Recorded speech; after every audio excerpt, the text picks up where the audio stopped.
معاہدہ کسی ملک کے خلاف نہیں، دفاعی نوعیت کا ہے، اس میں خطے کا کوئی بھی ملک شامل ہو سکتا ہے۔ نائب وزیر اعظم اسحاق ڈار کی وضاحت، کہا دفاعی معاہدے کا مقصد کسی ملک کو نشانہ بنانا نہیں، امن و سلامتی کے چیلنج سے نمٹنے کے لیے اسٹریٹجک شراکت داری کو مضبوط بنانا ہے۔ باہمی احترام اور تعاون سے اختلافات کے حل کا خواہش مند ہر ملک معاہدے کا حصہ بن سکتا ہے۔ نائب وزیر اعظم نے کہا مکہ معاہدہ پاکستان کی خارجہ پالیسی کے بنیادی اصولوں سے ہم آہنگ ہے۔ مکہ دفاعی معاہدہ سائن ہوا ہے پاکستان کے لوگوں کے لیے بلکہ مسلم امہ کے لیے ایک بہت ہی میں سمجھتا ہوں کہ فخر کی بات ہے۔ سعودی عرب اور ترکیے کو ایک ٹیبل پہ بٹھانا جو ہے یہ کوئی معمولی بات نہیں ہے، یہ 100 سال بعد یہ ممکن ہوا ہے۔ یہ تین ممالک کا دفاعی معاہدہ کسی کے خلاف نہیں ہے بلکہ خطے میں امن کی ضمانت فراہم کرے گا۔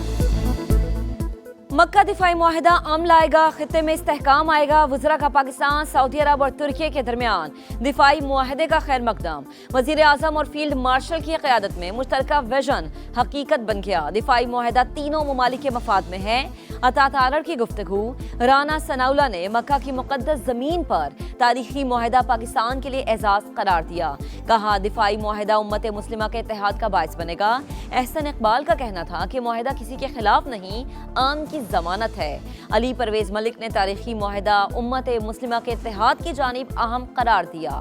طارق فضل چودھری نے کہا کہ تینوں ممالک کے تعلقات معاہدے کے بعد مزید مضبوط ہوں گے۔ ایک ایسا تاریخی معاہدہ کیا ہے جو پوری امت مسلمہ کے لیے سنگ میل کی حیثیت رکھتا ہے۔ وزیر اعظم پاکستان نے اور فیلڈ مارشل نے جو اس میں کلیدی کردار ادا کیا اس معاہدے کے ممکن بنانے میں ان کو دل کی گہرائیوں سے مبارکباد دیتا ہوں۔ پوری پاکستانی قوم کو مبارکباد دیتا ہوں، پوری عالم اسلام کو مبارکباد دیتا ہوں۔ وفاقی وزیر مواصلات عبدالعلیم خان کی قوم کو مبارکباد، کہا تاریخی دفاعی معاہدہ پوری امت مسلمہ کے لیے اہم سنگ میل ہے۔ دنیا میں پاکستانی قوم، افواج اور قیادت کا سر فخر سے بلند ہوا۔ وزیر اعظم شہباز شریف اور فیلڈ مارشل سید عاصم منیر نے معاہدے کو ممکن بنانے میں کلیدی کردار ادا کیا۔ پاکستان، سعودی عرب اور ترکی نے بھائی چارے کا ثبوت دیا۔ کسی ایک ملک پر حملہ مشترکہ حملہ سمجھا جائے گا، مل کر مقابلہ کریں گے۔ پاک ترک سعودیہ دفاعی معاہدے میں مصر کی شمولیت بھی متوقع۔ ترک وزیر خارجہ حقان فیدان کہتے ہیں کچھ تکنیکی مسائل حل ہو جائیں تو مصر بھی معاہدے میں شامل ہونے کے قریب ہے۔ دفاعی معاہدہ نیٹو کے آرٹیکل 5 جیسا ہے۔ نئے دفاعی اتحاد کے لیے ایک جنرل سیکریٹریٹ قائم کیا جائے گا جس کا صدر دفتر سعودی عرب میں ہوگا۔ اغوا سے قتل تک میر رضا کیس میں تفتیش کا رخ بدل گیا۔ قبر کشائی اور پوسٹ مارٹم رپورٹ کے بعد اغوا کا مقدمہ قتل میں تبدیل، دفعہ 302 شامل۔ کیس کی تفتیش کے لیے بنائی گئی نئی تحقیقاتی ٹیم میں بھی رد و بدل۔ ڈی آئی جی عامر فاروقی کی سربراہی میں 5 رکنی نئی ٹیم از سر نو تفتیش کرے گی۔ پہلا اجلاس کل طلب۔ میر رضا کو گولی پیچھے سے لگی، کمر سے پسلیوں کو چیرتے ہوئے سینے سے باہر نکل گئی۔ جسم پر تشدد کے نشانات بھی پائے گئے۔ دوسرے پوسٹ مارٹم کی رپورٹ نے پولیس کی نااہلی کا پول کھول دیا۔ میر رضا کیس میں پولیس کی تفتیش میں جھول، پستول کی گولی کا خول واقعے کے مقام سے پہلے روز کیوں نہیں ملا؟ مقام کلیئر ہونے کے 8 روز بعد کیسے مل گیا؟ خول کی فورینسک رپورٹ اب تک کیوں نہیں آئی؟ گیسٹ ہاؤس کا کئی بار ذکر آ چکا، گیسٹ ہاؤس کا اس کیس سے کیا تعلق ہے؟ عملے سمیت 21 افراد کے بیانات کو فائل کا حصہ کیوں نہیں بنایا گیا؟ کیا چھپایا جا رہا ہے؟ کس کو بچایا جا رہا ہے؟ کئی سوالات جواب طلب۔ وزیر اعلیٰ سندھ اور وزیر داخلہ انہوں نے بھی اس بات کی یقین دہانی کرائی کہ حکومت کا اس کے اندر کوئی انٹرسٹ نہیں ہے۔ تو نئی تفتیشی ٹیم ہے، انویسٹیگیٹ کرے گی، فیملی کو مطمئن کیا جائے گا، کسی چیز کے اوپر پردہ نہیں ڈالا جائے گا۔ جس کسی نے بھی شفاف کام کیا ہے انشاءاللہ اس کو قانون کے کٹہرے میں لے کر آئیں گے۔ میر رضا کیس سے حکومت کا کوئی لینا دینا نہیں، غیر جانبدار تحقیقات کی جائیں۔ میئر کراچی مرتضی وہاب کی یقین دہانی، کہا پولیس کل تک خودکشی کا پہلو دیکھ رہی تھی، اب تحقیقاتی ٹیم نئے شواہد کی روشنی میں ہر پہلو پر کام کرے گی۔ سندھ اسمبلی کی قائمہ کمیٹی برائے داخلہ کی چیئرپرسن فریال تالپور کا میر رضا علی قتل کیس کا نوٹس، شفاف تحقیقات کے لیے جوڈیشل کمیشن بنانے کی سفارش کرتی۔